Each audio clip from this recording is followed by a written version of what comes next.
할렐루야. 이 저녁에도 천국을 향해서 힘차게 달려가시길 바랍니다. 오늘은 우리가 고린도전서 17번째 시간으로 부르심 그대로 지내라 라는 제목으로 같이 말씀을 나누도록 하겠습니다. 부르심 그대로 지내라. 우리가 지난주에는 결혼과 독신과 이혼에 대해서 같이 살펴보았는데, 고린도 교회의 성도들이 그것에 대해서 질문할 때 바울이 답변한 내용들을 보았어요. 하나님께서 바울의 답변을 통해서 우리들에게도 말씀해 주고 계신다 그랬습니다. 그래서 하나님께서 짝지어 주신 것을 사람이 나눌 수 없다는 그 대원칙을 가지고 말씀을 전했어요. 그래서 혹 지금 갈려있는 그들은 그대로 있든지 아니면 원래 배우자들과 다시 합하라. 그리고 독신의 은사가 있는 사람들은 예수 그리스도를 남편 삼아 믿음의 길에서 아름답게 동신으로 하나님의 영광을 위해 살아라. 그리고 불신 배우자와 이혼을 생각하고 있었다면 그 사람을 구원하는지 어떻게 알 수 있겠느냐.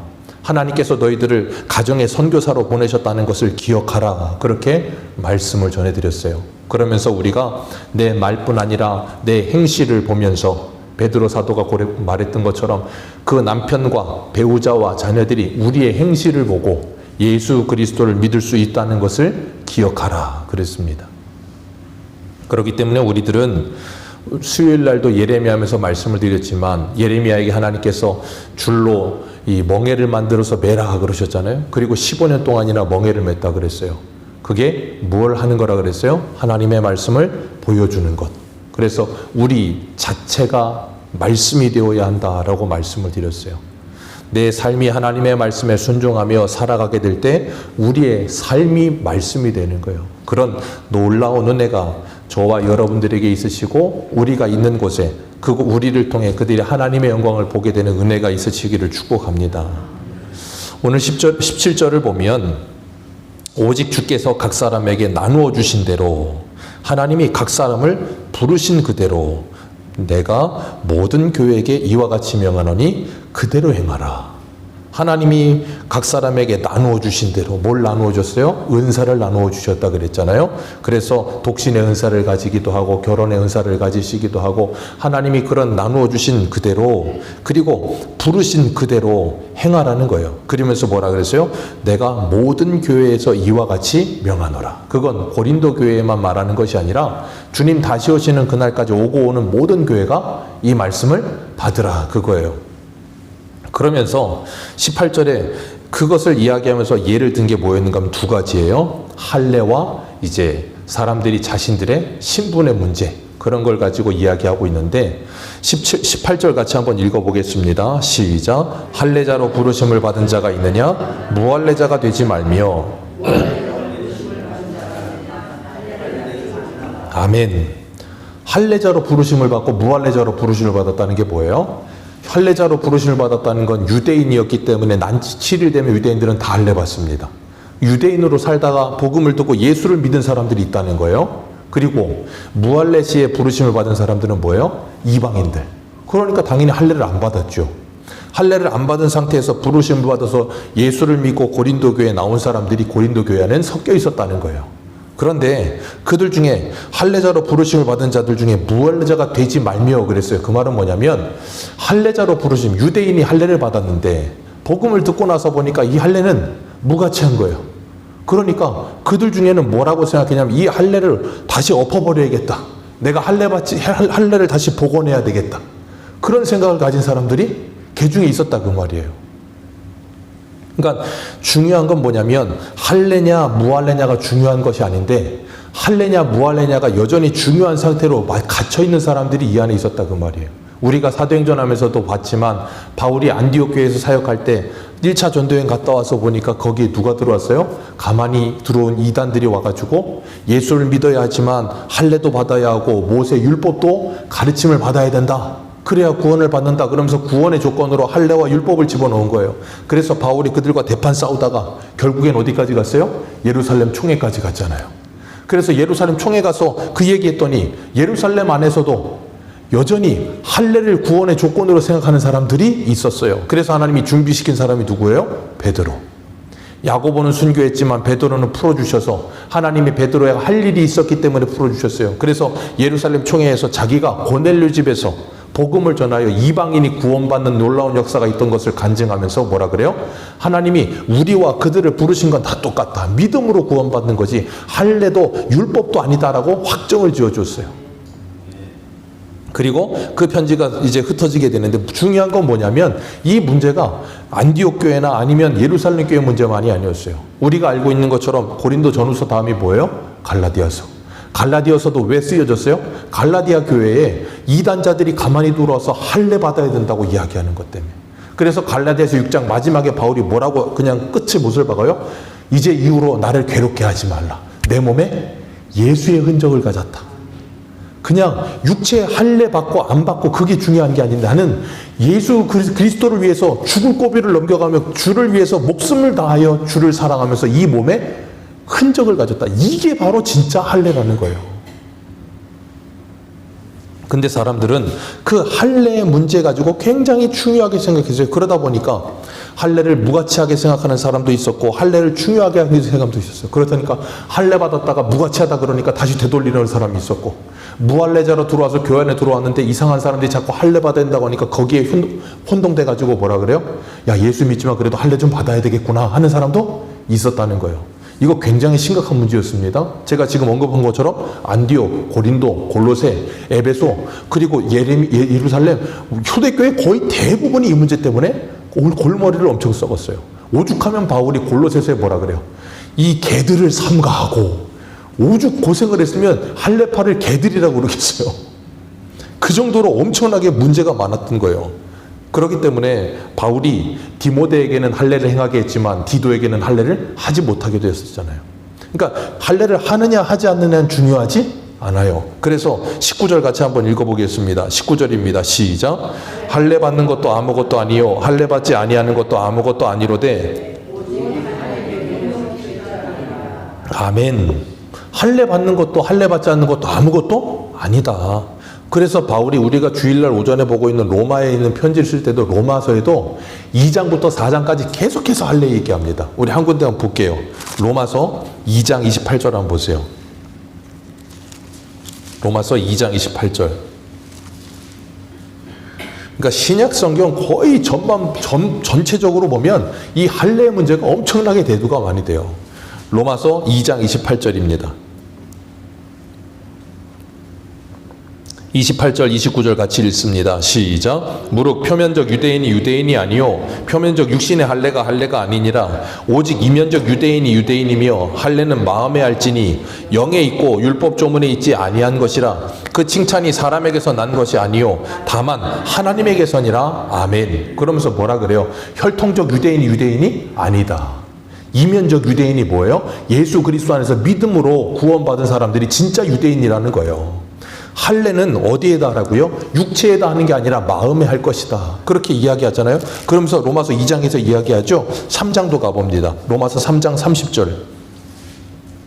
3장 30절 31절 같이 읽습니다. 시작. 할례자도 믿음으로 말미암아 또한 무할례자도 믿음으로 말미암아 의롭다 하실 하나님은 한 분이시니라. 그런즉 우리가 믿음으로 말미암아 율법을 파기하느냐? 그럴 수 없느니라. 도리어 율법을 굳게 세우느니라. 아멘. 여기서도 할례에 대해서 얘기하면서 무엇으로 의롭게 된다고요? 믿음으로만 의롭게 된다. 그 다음 4장도 가봅니다. 로마서 4장 9절. 4장 9절부터 10절까지 두 절만 읽겠습니다. 시작. 그런즉 그것이 어떻게 여겨졌느냐? 할례시냐? 무할례시냐? 할례시가 아니요 무할례시니라. 그가 할례의 표를 받은 것은 무할례시의 믿음으로 된 의를 인친 것이니 이는 무할례자로서 믿는 모든 자의 조상이 되어 그들도 의로 여기심을 얻게 하려 하심이라. 아멘. 이 말은 뭐냐면 아브라함이 하나님께 의롭다함을 받은 게 언제냐는 거예요. 아브라함이 하나님께 의롭다함을 받은 건 창세기 15장입니다. 근데 할례는 창세기 17장에 받아요. 그러면 할례가 우선입니까? 의롭다함이 우선입니까? 의롭다함이 우선이에요. 그러니까 이미 할례를 시작할 때부터 아브라함 때 시작된 거거든요.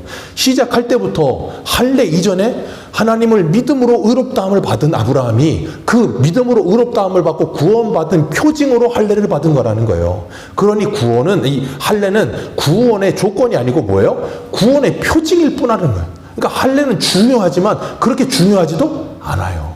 그 할례가 신약으로 오면 뭐가 돼요? 세례가 되잖아요. 그러니까 세례는 구원의 조건입니까? 아닙니까?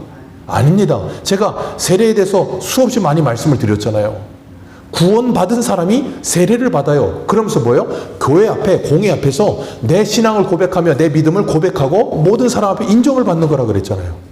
그렇기 때문에 선교지에서도 예수를 믿고 복음을 믿었지만 세례를 안 받고 죽은 사람이 있을 수 있다 그랬잖아요. 그 사람 천국 갑니까? 지옥 갑니까? 천국 가요. 근데 천주교는 이 세례를 구원의 조건처럼 만들었어요. 그래서 칠성례라 그래서 여러 가지 성례를 만들어 놓고 그런 걸 가지고 막 사람들을 올가매요. 그러면서 뭐 하냐면 세례 안 받으면 구원 못 받는다는 거예요. 그런 말도 안 되는 소리도 합니다. 절대 그렇지 않습니다. 우리는 믿음으로 구원받습니다. 그렇기 때문에 이 이야기가 사도 바울이 이렇게 막 대두되는 이유가 무엇 때문이에요? 유대인들 때문에. 유대인이었다가 그리스도인이 된 사람들 생각해 보세요. 이 사람들이야말로 뿌리 깊은 혈통주의자들이요, 뿌리 깊은 하나님을 사랑한다는 사람들, 하나님의 말씀에 열심이었다는 사람들, 열심히 말씀을 지킨다고 열심을 냈던 사람들이란 말이에요. 그런데 문제는 그 열심이 올바른 열심이 아니었잖아요. 하나님을 바로 알지를 못했잖아요. 그래서 오죽하면 그 할례가 있고 난 후에 430년 지나서 아브람, 이삭, 야곱, 요셉을 지나서 요셉 모르는 새로운 왕조가 일어나고 430년이 지나고 나서 모세 때 와서 광야 40년 다 돌고 신명기 30장에 가면 모세가 이렇게 말을 해요. 신명기 30장 6절에 내 하나님 여호와께서 내 마음과 내 자손의 마음에 할례를 베푸사. 하나님이 너와 내 자손의 마음의 할례를 베푸신대요. 그러니 너는 마음을 다하며 뜻을 다하며 내 하나님 여호와를 사랑하게 하사 너로 생명을 얻게 하실 것이라. 자, 마음의 할례를 행한다는 것이 뭐냐면 마음을 다하고 뜻을 다하고 힘을 다하여 하나님을 사랑하는 게 마음의 할례예요. 그게 없으면 구원은 없다예요. 그래서 신명기 10장 16절에도 너는 마음의 할례를 행하고 다시는 목을 굳게 하지 말라는 거예요. 그 말은 뭐냐면 할례를 구원의 조건으로 생각해서 할례 받고 나면 나는 구원받았다는 거예요. 그러니까 뭐예요? 목이 곧은 백성이 돼가지고 그 마음은 하나님을 사랑하지도 않으면서 마음은 이웃을 사랑하지도 않으면서 할례 받은 것으로 나는 구원받았다는 거예요. 세례 받은 거로 나는 구원받았다는 거예요. 교회 다니는 걸로 나는 구원받았다는 거예요. 예수도 안 믿으면서 그 마음에 주님의 마음도 없으면서. 그래서 에스겔 44장 9절에는 이렇게 말합니다. 주 여호와께서 이같이 말씀하시느니라. 이스라엘 족속 중에 있는 이방인 중에 마음과 몸에 할례를 받지 아니한 이방인은 내 성소에 들어오지 못하리라. 아멘. 그 마음에 할례를 받지 아니하면 그 마음의 할례가 뭐예요? 에스겔에 말씀하시는 것처럼 우리의 굳은 마음을 제거하고 부드러운 마음을 주셔서 하나님의 계명을 사랑함으로 지키게 되어지는 것. 그게 그 마음의 할례입니다. 바울이 지금 그 이야기하는 거예요. 그래서 겉으로 눈에 보여지는 할례는 중요하지 않다. 오늘 새벽의 말씀처럼 그걸 상관하지 않았다고요. 그러니까 그걸 상관하지 않고 할례를 받지 않아도 아무 문제가 없는 사람이 바로 할례에서 뭐 하는 사람이에요? 자유하는 거예요. 그러니까 이미 할례를 받았는데 다시 덮어버리겠다는 것도 할례에서 자유하지 않은 거고, 할례 안 받았는데 할례 받겠다는 것도 자유하지 않은 거예요. 20절에 뭐라 그럽니까? 20절 같이 읽습니다. 시작. 각 사람은 부르심 받은 그대로 지내라는 거예요. 유대인이든 헬라인이든 중요하지 않다. 그런데 자꾸 뭐 하려고 그러냐면 그걸 인정을 못해요. 부르심 받은 그대로 지내는 걸 인정을 못해요. 그러니까 할례차들은, 할례 받지 않은 사람들이 뭘 해야 된다고 생각해요? 할례 받아야 된다 그러고, 할례 안 받은 쪽은 할례 받은 사람들을 조롱하면서 할례 받는 게 구원의 조건인데 뭐 하려고 받았어? 덮어버려. 그런다고요. 그러면서 덮어야 받아주겠다. 그런 식으로 생각하면서 받아주는데 뭘 달아요? 조건을 답니다. 이게 얼마나 참 안타까운 일입니까? 부르심을 받은 그대로, 유대인이면 유대인대로 부르심을 받고 헬라인이면 헬라인대로 부르심을 받은 그대로 그냥 예수 그리스도 안에서 사는 거예요. 키가 크면 큰 대로, 키가 작으면 작은 대로, 남자면 남잔대로, 여자는 여잔대로 그냥 부르심을 받은 대로 그냥 살면 되는 거예요. 그런데 자꾸 나와 같은 사람을 만들려는 거예요. 아니 생각해 보세요. 어떻게 나와 다른데 나와 같은 사람을 만드냐고요. 우리가 좀 다른 사람을 비하하는 말이긴 하지만 호박에 줄 긋는다고 수박이 안 됩니다. 호박은 호박이에요. 수박은 수박입니다. 그런데 왜 호박에다 자꾸 줄을 그으려고 그러냐고요. 호박은 호박대로 호박죽으로 살면 돼요. 수박은 호박이 안 됩니다. 맛있는 호박죽 죽어도 못 만들어요. 수박은 수박대로 수박 주스만 되면 되는 거예요. 근데 왜 우리는 그렇게 서로를 인정해 주지를 못하고 자꾸 상대방을 나와 같이 만들어내려고 하느냐고요. 교회는 분명히 예수 그리스도 안에서 하나 됩니다. 그런데 예수 그리스도 안에서 하나 된다는 건 각자의 다양성과 은사를 인정하면서 하나 되는 거예요. 그걸 인정 못하면 교회는 온전히 하나 못 돼요. 그럼 어떻게 돼요? 교회가 병들어 버리는 거예요. 그러니까 교회가 뭐예요? 파가 생기는 거예요. 우리 파 안에 들어오지 않으면 너는 적이야. 이렇게 돼 버리는 거예요. 그건 교회 아니에요. 세상이 그런 거 하는 거예요, 세상이. 왜 세상이 하는 일을 교회 안에 들어와서 그대로 하느냐고요. 그건 안 되는 거예요. 근데 그게 잘 안 돼요. 보면, 목사들도 보면 성도님들 중에 나와 성향이 맞는 사람을 좋아해요. 이거 그래요. 목사님들도 사람이기 때문에 나와 성향이 비슷하고 맞는 사람을 좋아합니다. 나와 성향이 안 맞는 사람들 별로 안 좋아합니다. 근데 그것도 잘못된 거예요. 그것도 잘못된 겁니다.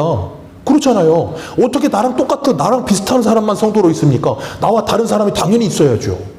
그걸 인정하고 받아줄 수 있어야 교회가 건강해지고 다양성이 생기는 거예요. 그거 인정 못하면 교회는 병들어 버립니다. 교회 주인이 목사입니까? 아니잖아요. 그렇기 때문에 교회의 하나됨과 다양성이 함께 유지되기 위해 우리는 뭐 해야 되냐면 피나는 노력을 해야 돼요. 그러지 않으면 자꾸 편향적이 돼요. 그걸 우리는 뭐라 그러냐면 확정 편향이라 그러잖아요. 확정 편향. 그게 사전적 의미가 뭐냐면 자신의 견해나 주장에 도움이 되는 정보나 지식만을 선택적으로 취하고 자신이 믿고 싶지 않아 받아들이기 싫은 지식이나 정보는 의도적으로 외면하는 성향 그랬어요. 그러니까 쉽게 말하면 듣고 싶은 말만 듣는 거예요.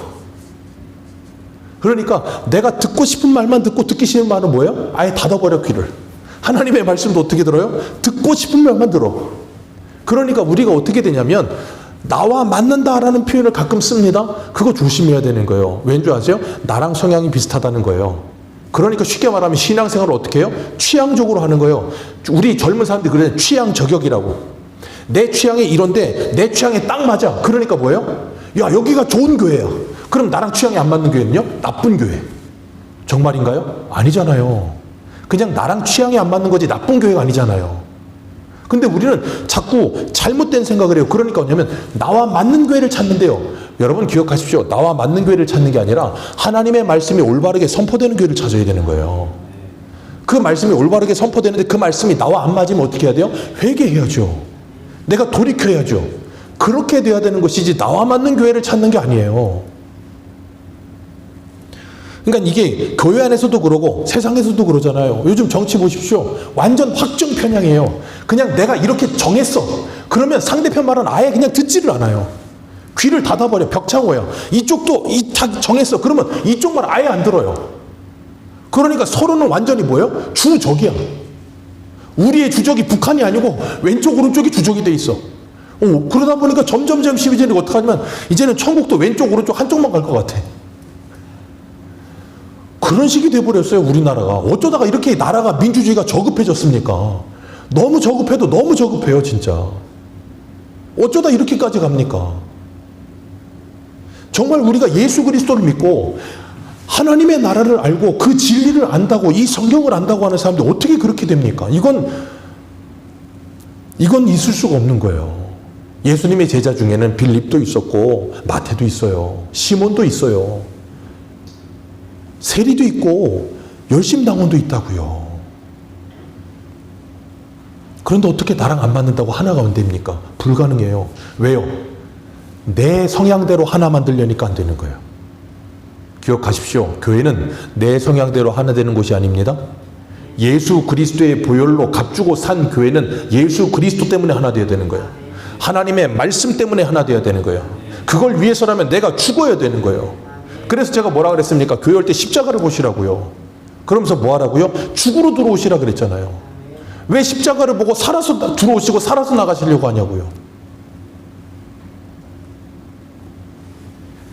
바울이 이 할례와 무할례를 이야기하고 예를 들면서 또 하나 예를 들어요. 21절에 보면 종에 대해서, 주종의 관계에 대해서 이야기하거든요. 21절 같이 한번 읽습니다. 시작.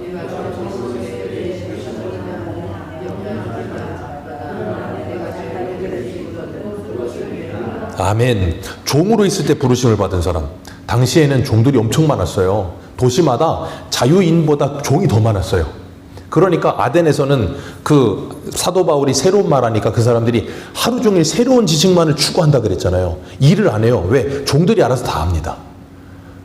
거의 자유인의 거의 2배 가까이, 1.5배 정도 종이 있어요. 엄청 많았죠. 그러니까 종으로 부르심을 받은 사람들이 많았겠죠, 교회 안에. 그러니까 뒤에 가면 이 성찬 이야기하면서 남의 집에 종살이 하는 사람들이 어떻게 자유롭게 시간을 빼요. 그러니까 와가지고 같이 예찬을 나누는데 그 사람들 안 기다리고 다 먹고 먹은 찌꺼기만 남은 거 먹으라고 오면 그거 얼마나 기분 나쁘겠어요. 그런 일도 교회 안에 있었던 거예요. 그런 것처럼 종으로 부르심을 받았을 때 너희들이 부르심 받았다고 그걸 염려하지 말라는 거예요. 그리고 자유할 수 있거든 뭐 하래요? 그것을 이용하라. 그러면서 그러나 앞에 숫자 써 있으시죠. 21절에 염려하지 말라 다음에 그러나 앞에 숫자 써 있으세요? 거기 보면 밑에 보면 이게 약간 블랭크처럼 해서 반가로 1번, 반가로 2번 그래서 있을 거예요. 그러나 앞에 숫자가 1이든 2든 3이든 있을 텐데 제 성경은 3이라고 돼 있거든요. 거기 뭐라고 써 있습니까? 한번 읽어보세요. 시작. 예, 이거 해석이에요. 그러나 네가 자유롭게 될 수 있거든 그것을 이용하라. 그러나 자유할 수 있어도 뭐하라? 그대로 지내라. 그 말은 뭐예요? 종으로 그대로 지내라. 자유할 수 있으면 이용하되 그렇지 못하거든 그냥 종으로 지내라. 왜? 괜찮다는 거예요. 부르심을 받은 그대로 지내라. 그러면서 22절 읽습니다. 시작. 또 그와 같이 자유인으로 있을 때에 부르심을 받은 자는 그리스도의 종이니라. 그러니까 너희들이 종으로 부르심을 받았다고 걱정하지 마라. 너희들은 예수 그리스도 안에서 자유인이다. 너희들이 자유인으로 있을 때 부르심 받았느냐? 걱정하지 마라. 너희들은 예수 그리스도의 뭐다? 종이다. 그러니까 종으로 부르심을 받았던 자유인으로 부르심을 받았던 건 중요하지 않다예요. 여기서 바울이 종으로 부르심을 받은 사람들한테 야 나가서 싸워서 혁명을 일으켜서 사회의 주종관계를 사라지게 만들고 모든 사람을 차별 없이 평등하게 만들자 그랬어요? 성경을 찾아보십시오. 그런 성경이 있는가? 없습니다. 당시의 사회와 문화권을 그대로 뭐예요? 그냥 인정합니다.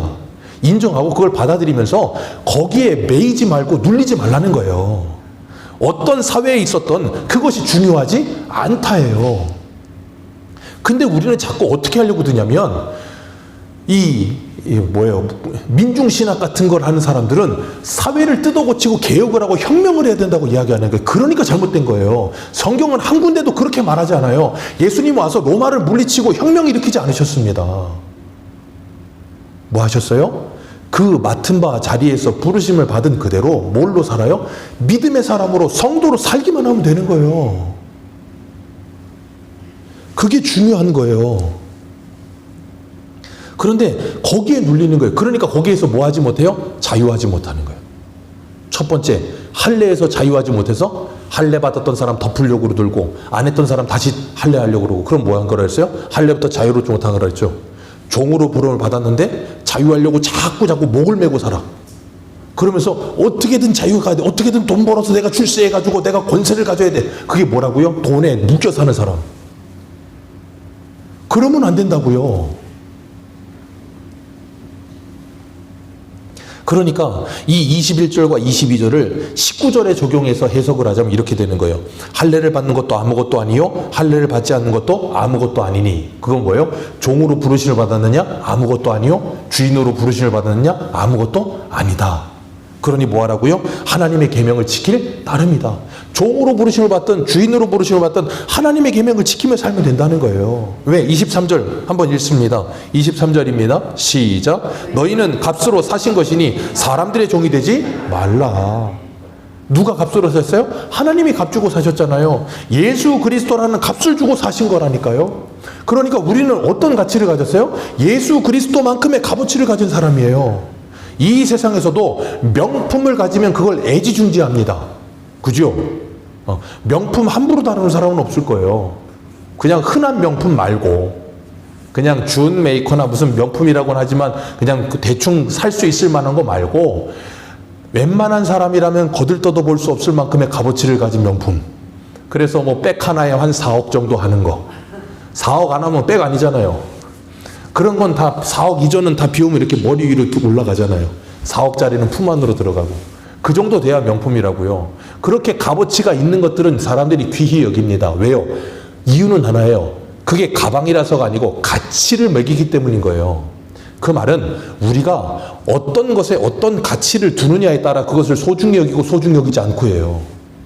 바울은 로마서 이야기하면서도 그렇고 이 고린도서 얘기하면서도 그랬어요. 뭐라 그랬냐면 옆에 있는 지체들을 시험에 들게 하지 말래요. 왜요? 그는 그리스도께서 위하여 십자가에 죽으신 너의 형제라는 거예요. 여러분 기억하십시오. 우리 옆에 있는 지체들은요, 그냥 사람이 아니에요. 하나님이 예수 그리스도를 값주고 사신 하나님의 자녀예요. 오늘 오전에도 제가 그랬잖아요. 오늘 오전에도 유대인들이 바울을 괴롭게 하니까 하나님 어떻게 하세요? 그걸 그냥 두지 않으신다 그랬잖아요. 왜? 하나님이 예수 그리스도를 값주고 사신 하나님의 자녀를 건드리는 거예요. 우리가 옆에 있는 지체들을 소중히 여기게 되는 이유가 딱 하나예요. 그냥 사람이 아니에요. 하나님의 자녀예요. 그 인식이 없으면 우리는 사람을 존귀히 여길 수가 없어요. 값으로 산 것이 되었으니 사람의 종이 되지 말라. 그러면서 24절 같이 한번 읽습니다. 24절입니다. 시작.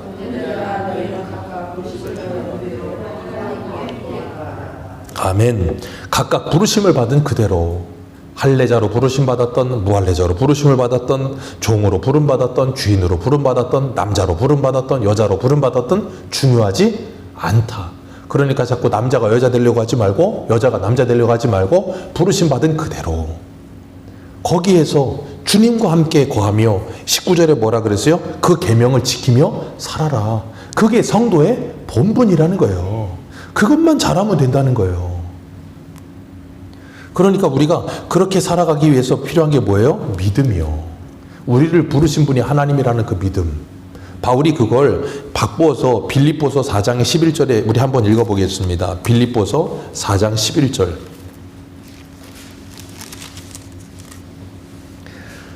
(4장 11절에서 13절입니다)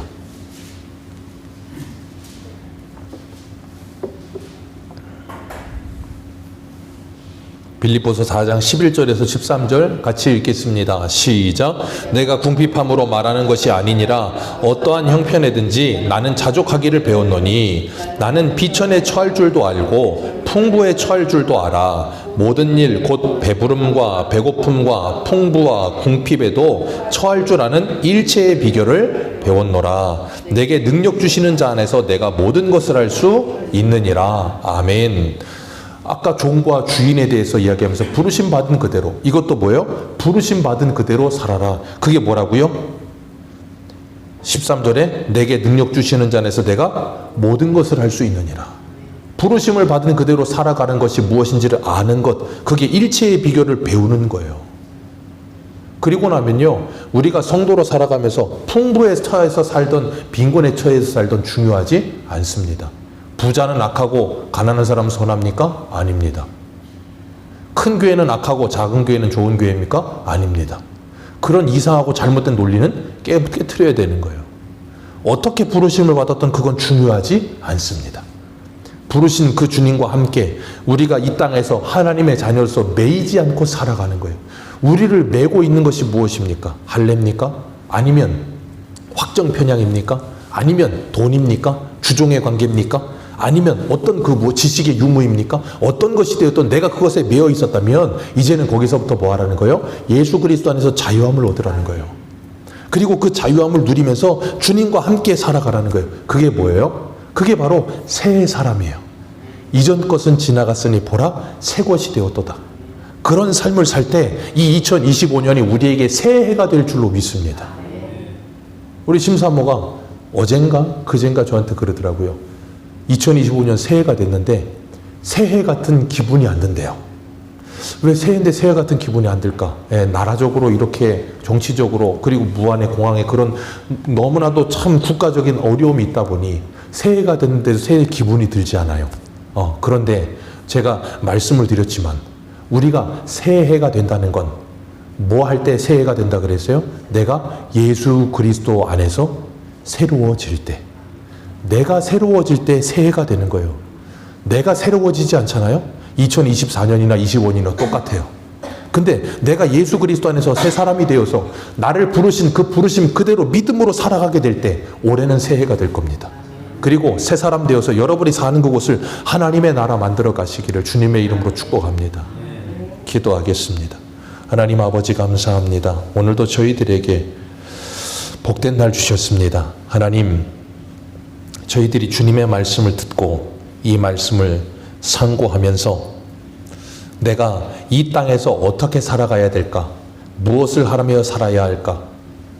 고민할 수 있게 하시되 내가 어떤 일을 하든 무엇을 하든 하나님이 나를 부르신 그 부르심 안에서 살아갈 수 있는 믿음이 있게 해 주옵소서.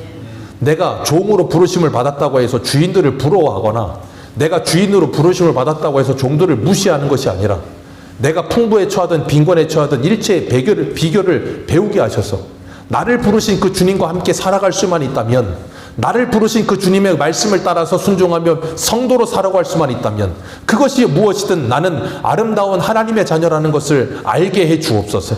그 일체의 비결을 알아 이 땅에서 나를 묶지 못하며 자유하는 가운데 주님과 동행하는 믿음의 사람으로 그 어디서나 사람을 존중히 여기며 그 사람을 대할 때 죽게 하듯 하며 함부로 하지 않으며 진정한 사랑의 사람으로 이 땅을 살아갈 수 있도록 하나님 저희들이 새 사람 되게 해 주옵소서. 그리하여 2025년 이 새해에 우리 모두가 새로운 새 사람이 되어 하나님의 나라를 이 땅에 이루며 살아갈 수 있도록 하나님 우리 새소망교회와 새소망교회 성도님들의 가정과 그 일터와 이 나라를 하나님께서 붙들어 주옵소서. 거룩하신 주님 예수님의 이름으로 기도하옵나이다. 아멘.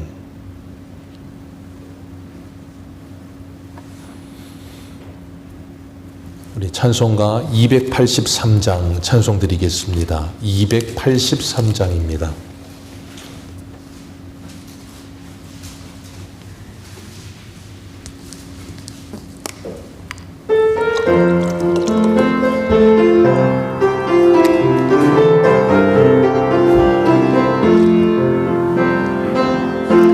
제함을 받은 후 산없는 기쁨을 다 헤아릴 수 없어서 늘 찬송합니다.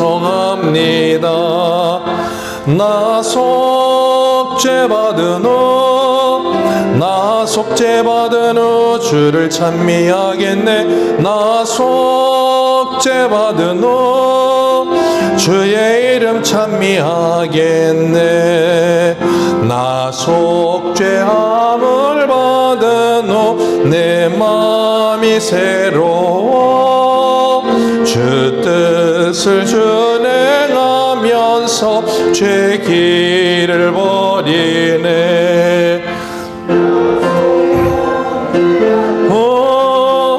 나 속죄받은 후 주를 찬미하겠네. 나 속죄받은 후 주의 이름 찬미하겠네. 나 속죄함을 받은 후 성령이 오셔서 하나님 자녀 된 것을 곧 증언합니다. 나 속죄받은 후 나 속죄받은 후 주를 찬미하겠네. 나 속죄받은 후 주의 이름 찬미하겠네. 나 속죄함을 받은 후 보혈의 공로로 내 주의 은혜 입으니 늘 평안합니다. 나 속죄받은 후 나 속죄받은 후 주를 찬미하겠네. 나 속죄받은 후 주의 이름 찬미하겠네.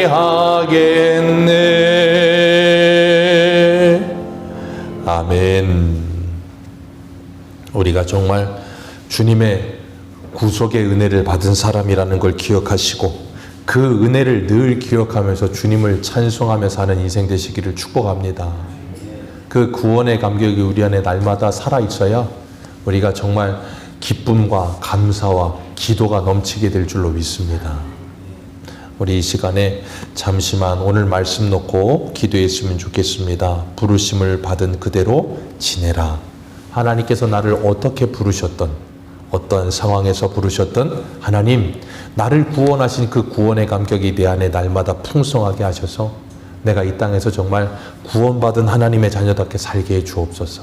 내가 부자로 살든 가난하게 살든 건강하게 살든 좀 아프게 살든 어떤 모양으로 살든 정말 내가 하나님을 믿었다는 거, 예수 그리스도를 믿었다는 거, 그래서 내게 영생이 주어졌고 저 하나님의 나라의 백성이 됐다는 거, 바울 당시에 로마 시민권 가졌다는 것만으로도 그렇게 의시되며 살았는데 내가 하나님의 자녀되고 하나님의 나라의 백성으로 살아간다는 게 얼마나 영광스럽고 감사한 것인지를 기억하며 이 땅에서 그 나라 백성답게 하나님의 자녀답게 하나님 믿음으로 살아갈 수 있게 해 주옵소서. 우리 같이 한번 기도하도록 하겠습니다.